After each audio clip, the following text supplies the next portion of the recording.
നമ്മുടെ അന്തരീക്ഷത്തെ നമ്മളൊരു ഫ്രൈയിങ് പാൻ ആക്കി മാറ്റി. ക്ലൈമറ്റ് ചേഞ്ച് എന്തോ ഒരു ചൂടാന്ന് പറയാം, ഒരു രക്ഷയില്ല. ഇത് നമ്മളായിട്ട് വരുത്തി വെച്ച ചൂടാണ്. നമ്മുടെ ഭൂമിയിൽ നിന്നും സൂര്യനിലേക്കും സൂര്യൻ നിന്ന് ചന്ദ്രനിലേക്കൊക്കെ ഉള്ള ഡിസ്റ്റൻസ്, അത് നമ്മുടെ ആവാസ വ്യവസ്ഥയെ നല്ല രീതിയിൽ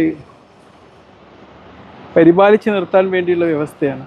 പക്ഷെ നമ്മൾ ഭൂമിൻ്റെ അങ്ങോട്ട് നമുക്ക് മനുഷ്യന് കുറച്ച് ലോജിക്ക് ബുദ്ധിശക്തി ഉണ്ട് എന്നതിൻ്റെ പേരിൽ നമ്മൾ പ്രകൃതിയോട് കാണിച്ച ക്രൂരത. ഇവിടൊക്കെ ഒരു കാലത്ത് കാടും കുന്നും ചെരുവുകളുമായിരുന്നു. ഈ കാടും കുന്നും ചെരുവുകളും വിട്ട് നമ്മൾ വീടുകളും ബിൽഡിങ്ങുകളും സമ്പത്തുണ്ടാക്കാനുള്ള മാനദണ്ഡങ്ങളും ഉണ്ടാക്കിയപ്പം നമ്മുടെ ഈ ആവാസ വ്യവസ്ഥ, ഈ ഭൂമി നമുക്കൊരു ഫ്രൈയിങ് പാന് പോലെയായി.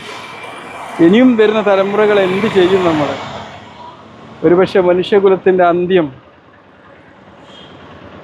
ദൈവം നിശ്ചയിച്ചത്, അതിൻ്റെ അന്ത്യം കുറിക്കുന്നത് മനുഷ്യൻ തന്നെയാണ് എന്ന് തന്നെയായിരിക്കും. അത്രയേറെ ചൂടാണ്, കൊടും ചൂട്. കഴിഞ്ഞ ദിവസങ്ങളിലൊക്കെ പൊള്ളിയിട്ടൊക്കെ എത്രയോ ആൾക്കാർ വന്നിട്ടുണ്ട്. ഇന്നാണ് എനിക്ക് കുറച്ച് ഒന്ന് പുറത്തുകൂടി ഇറങ്ങേണ്ട ഒരു സാഹചര്യം വന്നത്. കുറച്ച് ദൂരത്ത് പാർക്ക് ചെയ്യേണ്ടി വന്നപ്പോൾ, കുറച്ച് നടക്കേണ്ടി വന്നപ്പോഴാണ് അതിൻ്റെ ബുദ്ധിമുട്ട് എനിക്ക് മനസ്സിലാക്കാൻ പറ്റുന്നത്. ഈ ക്രൂരത നമ്മൾ അവസാനിപ്പിക്കണം. ഇനിയുള്ള തലമുറക്കെങ്കിലും ഇവിടെ അതിജീവിക്കണമെങ്കിലും ഇനിയും നാം തിരിച്ചറിഞ്ഞേ പറ്റുള്ളൂ.